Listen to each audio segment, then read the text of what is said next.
No vídeo de hoje quero falar sobre o preço do Bitcoin, que está em US$ 113.000, com uma correção de 3,5%, então nos últimos 5 dias. Será um bear market? Será uma correção saudável? Será uma oportunidade? Vamos falar sobre tudo isso no vídeo de hoje.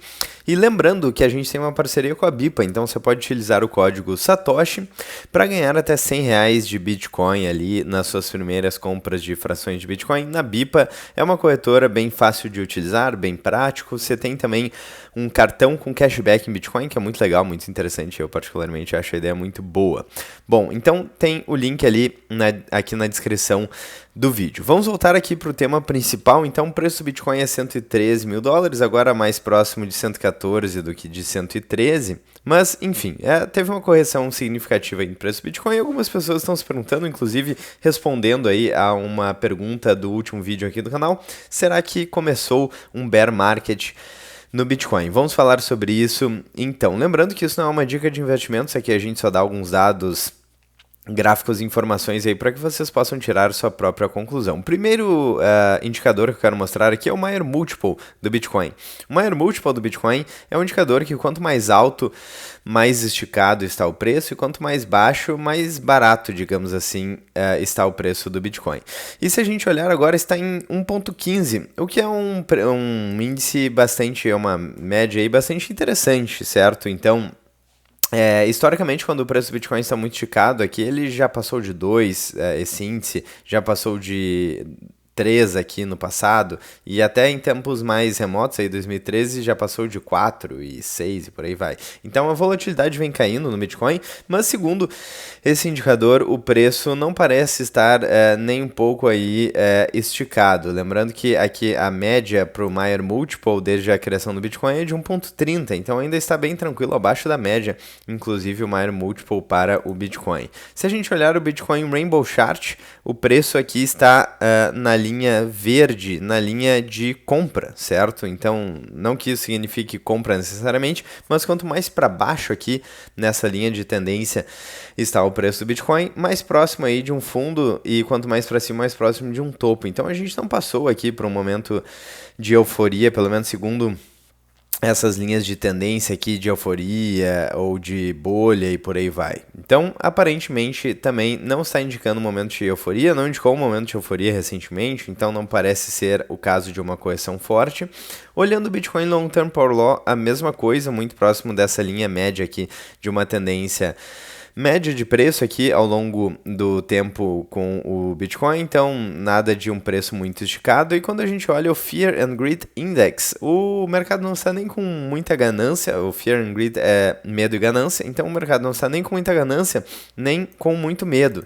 Então parece estar um cenário bem interessante aí, bem saudável de correção. Se a gente olhar o ouro também próximo da máxima histórica, né, tem a questão da desconfiança nas moedas fiduciárias no mundo inteiro, né? Então a dívida dos Estados Unidos crescendo, mais de 37 trilhões de dólares, problema de dívida em vários países, inflação aí das moedas fiduciárias e o rebaixamento do rating de crédito dos Estados Unidos. Então são vários fatores que fazem com que as pessoas cada vez mais percebam que o sistema fiduciário está fadado ao fracasso e estão buscando alternativas. O Bitcoin, então, na verdade, está muito próximo da máxima histórica e parece estar aí com uma correção saudável, certo? Se a gente analisar aqui em 12 meses, a gente vê que o preço vem subindo de forma mais saudável e menos volátil. Talvez por causa da adoção institucional, talvez por causa da questão do halving, reduzindo aí a relevância na oferta de Bitcoin e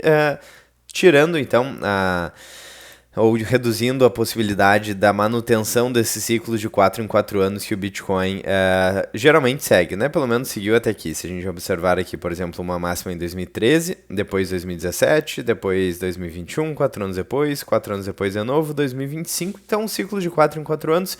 Se seguindo esses ciclos ou não, ao que tudo indica, a gente parece estar ainda em uma tendência de alta, inclusive levando em consideração que os Estados Unidos pode baixar a taxa de juros, pelo menos é uma pressão bastante grande aí por parte do Trump para que o Banco Central dos Estados Unidos baixe a taxa de juros, e a gente tem uma relação entre liquidez global e preço de ativos, como a Lynn Alden já falou nesse artigo aqui, que a gente já mencionou algumas vezes.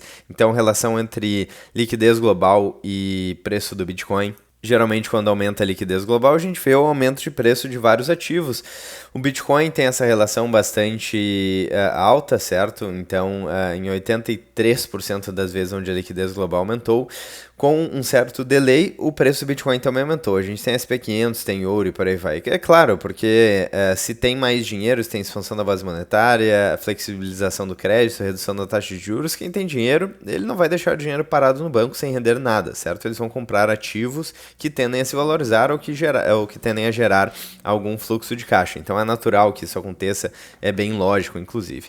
Então, de uma maneira geral, minha opinião pessoal, lembrando, não temos como prever o futuro, não temos bola de cristal, parece que é só uma correção saudável. E é bem interessante, no meu ponto de vista, que a gente tenha um pouco menos de volatilidade, um crescimento mais saudável, inclusive porque o Bitcoin ele já é um ativo muito maior hoje em dia, certo? Está no top 5 ativos globais. Deixa eu atualizar aqui a página.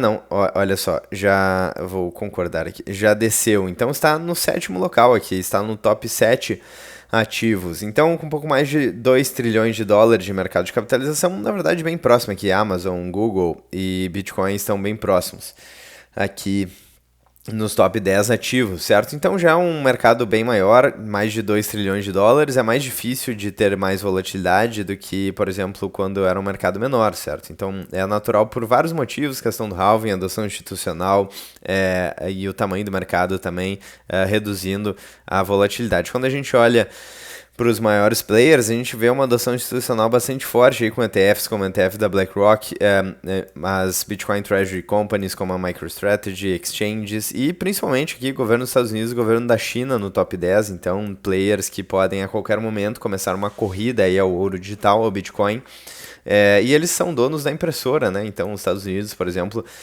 é dono da impressora de dólar e o governo da China, eles têm a impressora de yuan, então imagina se eles começarem a imprimir dinheiro para acumular cada vez mais Bitcoin, que pode acontecer, é um cenário possível aí, eles já estão pensando e mencionando publicamente reservas estratégicas de Bitcoin. Então é um cenário bastante bullish e interessante. Bom, então eu perguntei aqui para o ChatGPT, uma inteligência artificial, versão 4.0 aqui, se por acaso estamos em um bear market ou se é uma correção saudável aí no preço do Bitcoin, e ele analisou aqui, então, para o preço de hoje, 113 mil dólares, em torno disso, certo? E ele fala primeiro dos ciclos, o que a história nos ensina, fala dos ciclos de 4 anos, então geralmente o primeiro é um ano de halving, o início de uma alta gradual, ano 1, o ano pós-halving, euforia e topo histórico, ano 2, o ano seguinte ao topo, forte correção, ano 3, e o ano final do ciclo, lateralidade, acúmulo e novo fundo. É aquela questão do verde, verde, vermelho, verde, por aí vai, né? O ciclo dos 4 anos que particularmente eu acho que podem não acontecer mais muito em breve, certo? Pelos motivos que eu já mencionei.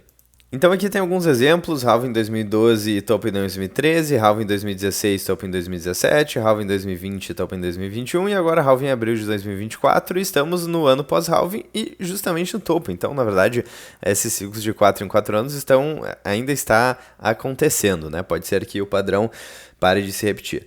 Bom, então se o padrão se repetir, o topo deste ciclo ocorreria no final do ano de 2025 e no início do ano de 2026, então a gente ainda pode ver um topo no preço do Bitcoin, o que inclusive condiz com alguns desses indicadores aqui de linhas de tendência, considerando os ciclos de 4 em 4 anos. Bom, contexto atual, então, de agosto de 2025, o Bitcoin atingiu recentemente aí os 117 mil dólares e também o topo, né, agora recuou. Ainda está muito próximo da máxima histórica, o que é típico de uma consolidação e não de um colapso. Não houve ainda euforia de varejo massiva, que é típica aí de topos anteriores, como foi em 2017 e 2021.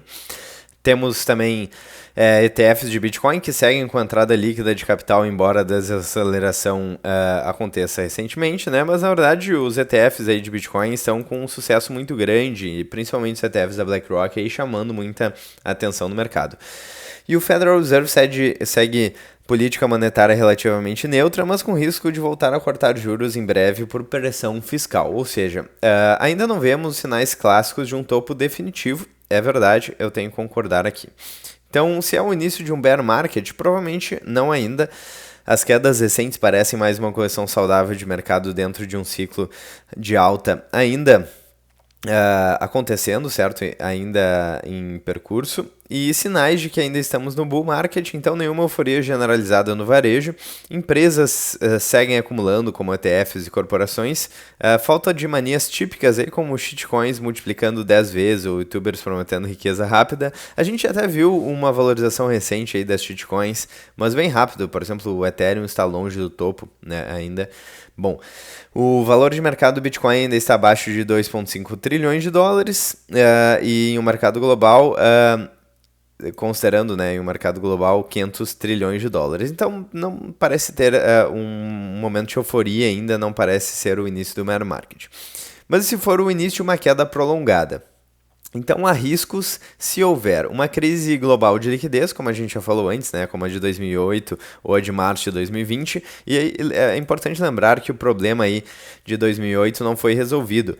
A crise do subprime aí aconteceu nos Estados Unidos, uma crise, diga-se de passagem, causada principalmente por manipulação na taxa de juros por parte de bancos centrais, políticos e burocratas novamente criando essas bolhas e os ciclos econômicos. E o que eles fizeram? Então eles baixaram a taxa de juros, empurraram o problema para baixo do tapete, não resolveram o problema, expandiram a base monetária, salvaram os bancos, mas o endividamento, a dívida pública de indivíduos, de instituições e toda a manipulação de taxa de juros e incentivos distorcidos continua, certo? Então temos o mesmo problema, talvez até maior do que em 2008, que eventualmente vai estourar. Temos taxas de juros, aliás, seguindo aqui, né, quais são os riscos, então, que podem causar uma queda prolongada. Então, uma crise global de liquidez, que foi o que a gente falou agora, taxas de juros subindo novamente fortemente, alguma proibição relevante ou ruptura tecnológica. E então nesse cenário o Bitcoin poderia entrar em uma correção mais longa, embora com suportes hoje mais sólidos do que em ciclos anteriores, de fato, né, a adoção institucional, ETFs, base de usuários mais ampla, força computacional, o valor de mercado do Bitcoin e por aí vai. Então qual que é a conclusão aqui? A queda atual para 113 mil dólares ainda parece ser uma correção natural dentro de um ciclo de alta, e a lógica histórica e os fundamentos sugerem que o bull market ainda não atingiu seu clímax. No entanto, a atenção deve ser redobrada nos próximos meses. Se passarmos aí, segundo a análise do ChatGPT, dos 150 mil dólares com euforia generalizada, a gente pode ter um possível topo. E se perdermos suportes fortes abaixo dos 80 mil dólares sem motivo macro claro, a gente pode ter uma reversão de ciclo. Até lá, o mais provável é que estejamos em uma pausa saudável e não em um novo bear market. E eu, particularmente, eu fico até, não sei se fico mais feliz quando o preço cai, porque é possível comprar uns satoshinhos aí mais barato, ou quando o preço sobe, porque daí o poder de compra do Bitcoin aumenta. Então, enfim, é um cenário positivo, subindo, caindo, tanto faz, né? E eu quero saber a opinião de vocês. Vocês ficam felizes ou tristes quando o preço cai? Eu acho interessante, certo? Não, estou muito longe de estar aposentados, então a gente vai acumulando uns satoshinhos ali, pouco a pouco, né? Então parece interessante, promoção aí é sempre bom, né? Se vocês gostaram do vídeo, não esqueça de deixar o like, clicar no sininho, inscrever no canal e ficar à vontade nos comentários e clicar no hype também. E tudo isso ajuda muito o canal. Eu vou ficando por aqui, um grande abraço, espero que vocês tenham gostado do vídeo e eu vejo vocês hoje ainda ou amanhã no próximo vídeo do canal. Um grande abraço e até mais.